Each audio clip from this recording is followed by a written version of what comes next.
નમસ્કાર, હું છું એન્કર અર્પિતા પટેલ. આપ જોઈ રહ્યા છો news snap channel. News snap ચેનલમાં દર્શક મિત્રો આપનું હાર્દિક સ્વાગત છે.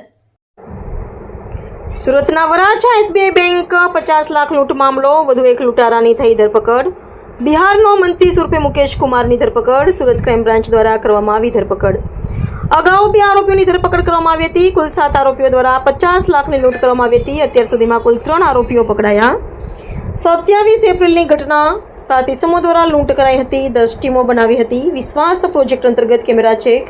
કુંદન ભગતની ગેંગ દ્વારા લૂંટ આયોજન. કુંદન પટના જેલમાં છે. જેલમાં બેઠા બેઠા કાવતરું.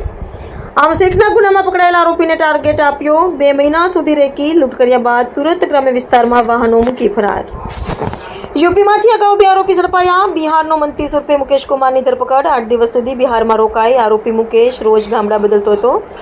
મુકેશ સામે વિજય નામનો આરોપી હતો. મુકેશ સાથે વિજય નામનો આરોપી હતો. વિજય મુકેશનો મિત્ર છે. વિજયે મુકેશને ફાયરિંગની ટ્રેનિંગ આપી. વિજયની ધરપકડ કરવા ચક્રોથી ગતિમાન કર્યા હતા. આરોપી પાસેથી મોબાઈલ કબજે કર્યા હતા. 50 લાખ રૂપિયા કબજે કરવાના બાકી. અગાઉ એક આરોપીને નેપાળ બોર્ડરથી ઝડપાયો હતો. આરોપી વિરુદ્ધ ચંપારણ જિલ્લામાં લૂંટનો ગુનો નોંધાયો હતો.